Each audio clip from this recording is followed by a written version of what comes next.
Halo guys, salam crot. Mantap. Gimana kabarnya? Semoga baik-baik saja.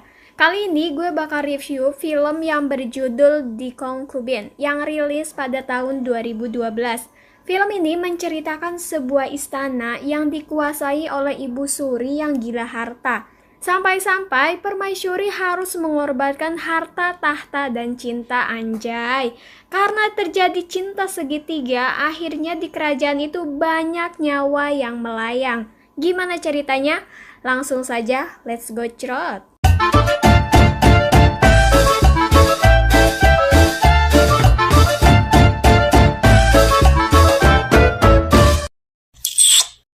Di awal film berlatarkan istana Shin, diperlihatkan seorang pria bernama Won Yu yang mencintai putri raja, padahal ia hanya masyarakat biasa. Permaisuri cantik yang dicintai oleh Won Yu itu bernama Hwayeon. Pangeran Sungwo pun jatuh cinta pada pandangan pertama kepada Hwayeon, si putri bangsawan ini. Sementara itu, ibu Pangeran Sungwon tidak merestui cinta pangeran kepada Hwayeon. Ia pun berencana menjadikan Hwayeon sebagai selir bagi raja, saudara tiri Pangeran Sungwon. Ayah Hwayeon pun menyetujui hal itu. Ketika mengetahui rencana itu, Hwayeon dan Kwon-yo memilih kabur demi mempertahankan cinta mereka. Ternyata mereka pergi ke sebuah gubuk di tengah hutan dan melakukan blaem-blaem. Mereka menikmati kebebasan itu untuk membuktikan cinta mereka. Walaupun akhirnya Won Yu harus tertangkap. 권유를 살려주세요. 이미 늦었네.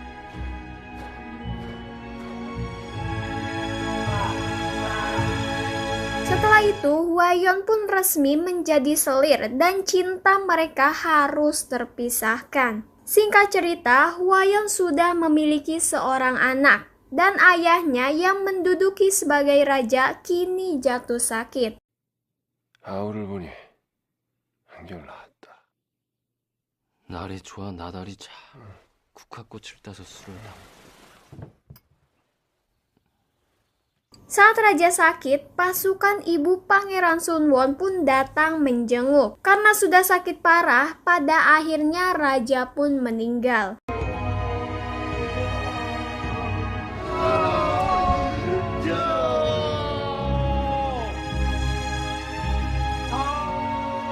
수고했네.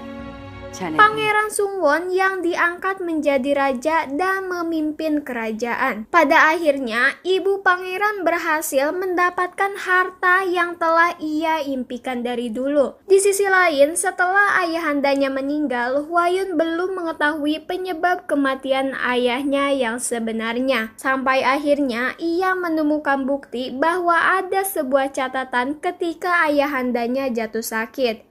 Dari situlah Hwayeon berpikir kalau kejadian itu ada sangkut pautnya dengan Ibu Suri. Suasana di istana pun semakin memanas karena Ibu Suri menjodohkan raja dengan wanita lain. Dan raja pun melakukan blaem-blaem di atas pengawasan Ibu Suri dan kawan-kawan. Ia diarahkan bagaimana tata cara ngecrot yang baik dan benar. Mulai dari dielus, diraba, dianuin, dan lain sebagainya. Di sisi lain, Hwayeon mendapat kabar kalau ada sebuah tempat bawah tanah yang katanya hanya pasukan Ibu Suri yang mengetahui tempat itu. Dan ternyata tempat itu dijadikan tempat penyimpanan orang-orang gaguna. Kelihatannya mereka bekas siksaan anak buah Ibu Suri. Sampai akhirnya Hwayeon menemui orang yang sebelumnya tahu mengenai makanan yang dimakan ayahandanya sebelum sakit. 급하게 데뷔전에서 부르셨다고 저희한테는 식사 중. 그게 아니라 아마 주상께서 음식을 못 드시고 허약해지시는 게 그러시군.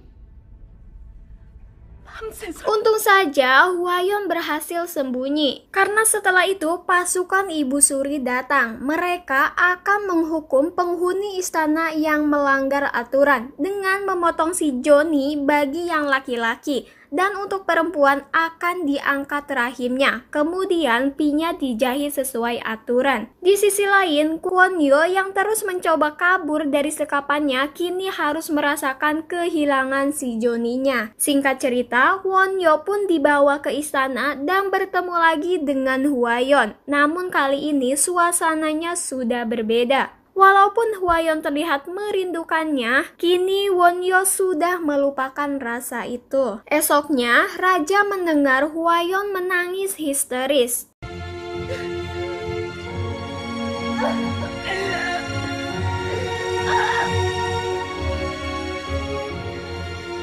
Ia menangis karena tak kuat kepala ayahnya dipotong kemudian digantung oleh para pasukan Ibu Suri.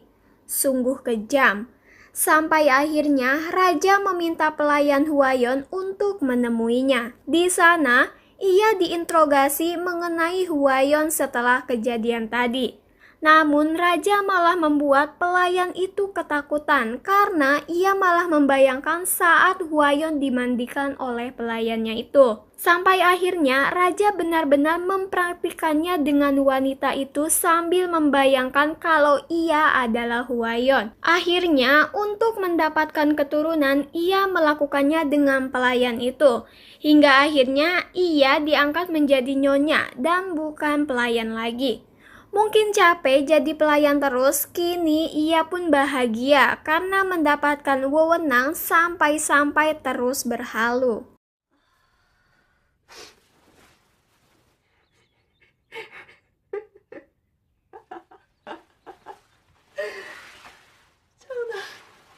성은이 만극하옵니다. Di sisi lain, Wonyo pun merencanakan sesuatu dengan ayah tirinya. Mereka akan membuat racun agar bisa melenyapkan Ibu Suri dan anaknya itu. Ya, seperti yang kalian tahu, raja ini selalu disuruh ngecrot dengan wanita lain agar ia mendapatkan keturunan. Raja pun bertekad menemui permaisuri Hwayeon untuk melakukan pengencrotan. Ia begitu memaksa dan sayangnya Hwayeon tidak mau sampai-sampai meneteskan air mata.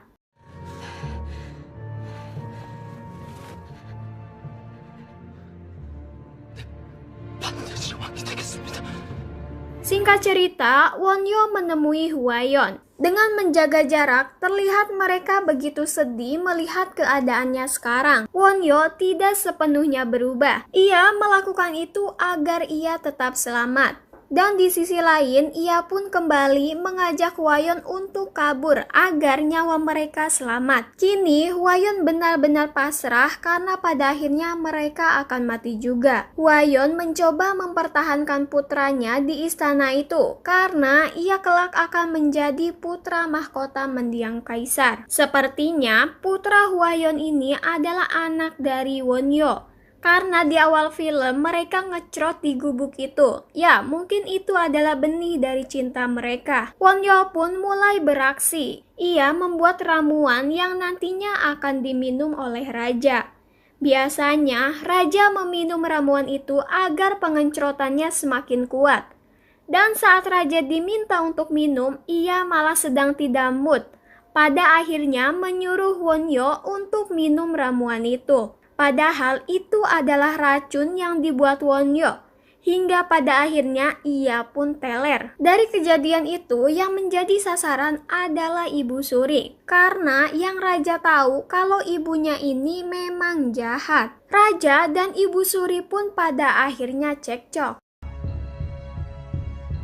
감히 내가 주상을 만나볼 테니 밀궁으로 가서 Wonyo pun dihadapkan dengan raja. Sepertinya racun itu benar-benar mematikan. Saat ditanya tentang kebenaran racun itu, Wonyo mengibul dengan menuduh bahwa Ibu Suri yang ada di balik semua ini. Setelah kebenaran itu diungkap, raja pun percaya kepada Hwayeon. Dengan kehilapannya, raja malah mencekik ibunya sendiri. Untung saja tidak sampai mati. Kini, raja mulai bisa mengambil keputusan setelah bebas dari Ibu Suri. Hwayeon dan Wonyo selamat dari kekejaman di istana itu. Dan Hwayeon sangat-sangat berterima kasih karena mantannya itu telah menepati janji untuk membantu Hwayeon. Meskipun Hwayeon tidak mengakui ia sebagai ayah dari putranya. Setelah berusaha bertahan, akhirnya Hwayeon pun tidak sanggup lagi dan pada akhirnya ia pun meninggal. Setelah menjadi kaisar, ia pun datang untuk menjemput janjinya karena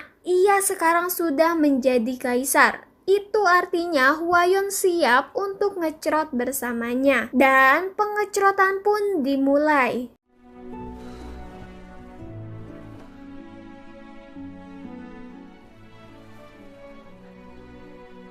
Singkat cerita, setelah kaisar puas, Hwayeon mulai menampakkan kejahatannya. Ia menojos dada kaisar yang saat itu ada di pangkuannya. Tetapi kalian jangan melihat karena itu sangat mengilukan. Setelah orang-orang jahat di istana itu mati, kini Hwayeon yang menjadi penguasa istana. Dan film pun berakhir.